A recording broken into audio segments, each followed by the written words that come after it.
Keneng. Jadi haram teman-teman menganggap mereka zuriat Nabi. Haram menganggap Al-Haddad, Al-Attas, As-Segaf, Al-Mahdali, Al itu kita anggap sebagai zuriat daripada Rasulullah. Haram hukumnya, dosa besar. Jadi buku-buku nasab yang sudah beredar di lapangan, di masyarakat, di tangan-tangan mereka Bani Ba'alawi, udah bakar aja. Buat apa dipertanggungjawabkan? Ente punya buku-buku nasab, uang munsib ente aja nggak bertanggung jawab atas kebenaran nasab yang diisbatnya kok.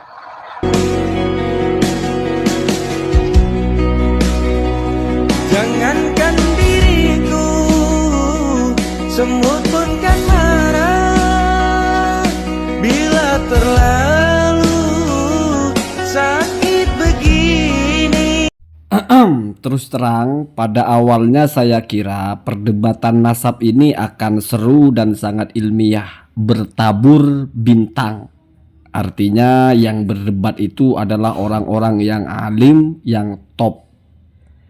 Dari kubu Kiai Haji Imaduddin, misalnya Kiai Haji Imaduddin, juga ada orang yang satu atau dua tingkat di bawahnya, sama-sama alim. Karena perdebatan kalau sama-sama alim yang berdebat, terlepas mana yang benar mana yang salah, perdebatannya itu mesti bersifatnya itu edukatif, penuh dengan keilmuan. Lain cerita kalau perdebatannya itu tidak seimbang, satunya berilmu, satunya tidak. Lama saya tunggu-tunggu, ternyata belum muncul. Bahkan sekarang saya malah jadi pesimis, perdebatan ini akan semakin bagus dan akan semakin ilmiah. Karena justru yang menonjol ya seperti Teuku Sayyid Modaqori ini, dimana kita sudah menyaksikan bersama-sama bagaimana beliau berdebat di Banten itu. Artinya kita sudah tahulah seperti apa begitu. Terlepas di belakang atau setelah debat berbicara apa, orang itu cukup menilai dengan sekali Anda berpenampilan atau berperforma di publik. Jadi ya sudah saya kira selesai gitu ya. Ya semoga muncullah yang ya sedikit lebih rapi gitu. Sedikit lebih sedikit lebih ya seimbang lah dengan Kiai Haji Imaduddin, atau ya di bawahnya sedikit ya, jangan terlalu jauh gitu. Kalau Kiai Haji Imaduddin itu masih lumayan, setiap menulis masih punya analisa yang tajam, masih bawa-bawa kitab gitu. Enggak tiba-tiba begini ya, walaupun kalau di sisi panggungnya atau secara narasi memang ada kemiripan gitu. Yang namanya mengharam itu gampang sekali. Ini Teuku Modaqori kan sama dengan Gus Fuad ini, sama-sama haram. Kalau meyakini mereka dzurriyyah Nabi itu haram. Kalau yang ini dosa besar gitu. Kalau Kiai Haji Imaduddin haram cium tangan, haram gadis yang cantik-cantik dinikahkan dengan Ba'alawi. Ya begitu ya. Saya sudah kehilangan selera untuk menanggapi yang begini-begini sebetulnya. Karena mau ditanggapi bagaimana? Ya silakanlah kalian yang menilai begitu ya. Jadi sudah dianggap ini selesai, sudah dianggap rungkat, sudah dianggap kebohongan. Kitab-kitab nasab itu harus dibakar semua. Padahal nasabahnya masih hidup, ulama-ulama nasabnya masih hidup dan masih terus menulis kitab nasab, mentahqiq.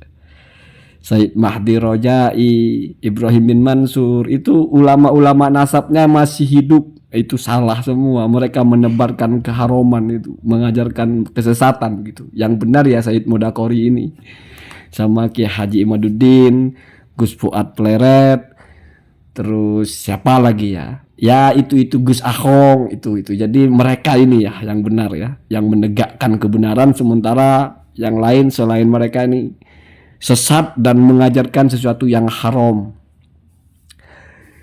Gitu ya, tanggapan saya begitu ya. Kadang-kadang kita entah apa bad mood apa ya, tiba-tiba hilang selera gitu ya.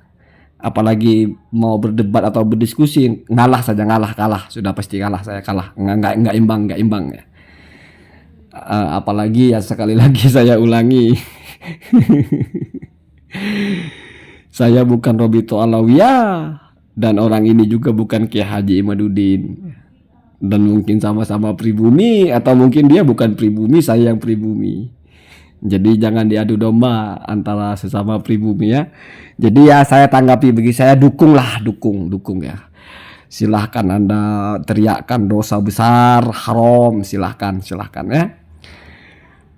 Saya yakin nanti ini akan selesai ya, mungkin dengan cara yang mungkin mati dengan sendirinya, hilang dengan sendirinya, atau bagaimana.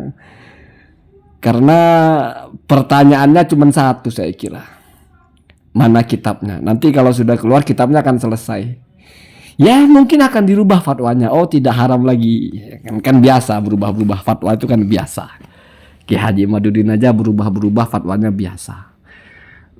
Dulu meyakini, sekarang nggak meyakini.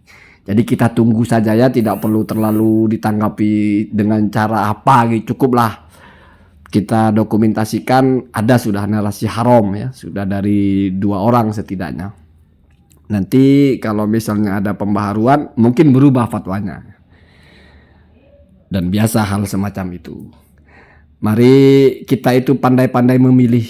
Asal ada orang bicara yang kita tidak tahu dia bicara berdasarkan apa, ya kita jangan ikut.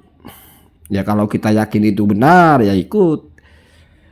Yang celaka itu kan cuma ikut-ikutan tapi merasa so yes paling benar gitu, sehingga semua yang berbeda dianggap salah.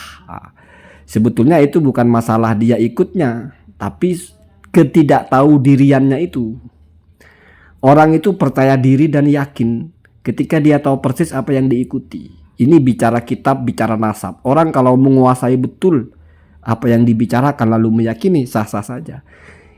Ini nggak ngerti yang dibicarakan apa, tapi merasa menguasai dan yakin sekali bahwa dia ikut yang benar. Nah, itu agak lucu sebetulnya ya. Sama dengan orang di gelap gitu, atau buta gitu, nggak bisa memastikan dengan benar, tapi cuma dengar suara gitu. Lalu begitu yakinnya, dan setiap orang yang beda dengan dirinya langsung dianggap salah. Agak lucu sebetulnya itu ya. Tapi banyak orang-orang lucu seperti itu, banyak. Namanya di dunia ini semuanya banyak. Mungkin kamu berharap saya akan membantah Tauku Mudakori, enggak lah. Udah enggak selera saya membantah ya, silahkan lah ya. Silahkan. Setidaknya ini saya kasih tahu bahwa yang terbaru mungkin dari Sayyid Mudakori ini adalah haram. Kalau meyakini Al-Latas, Al-Hadad atau apa itu sebagai dzurriyyah Nabi. Bukan hanya haram tapi dosa besar. Dan kitab-kitab itu yang mengesahkan nasab Alawi itu bakar aja semua itu. Karena itu isinya adalah sesuatu yang dusta kepada Rasulullah SAW. Kira-kira begitu ya. Allahumma hadina hadasabil.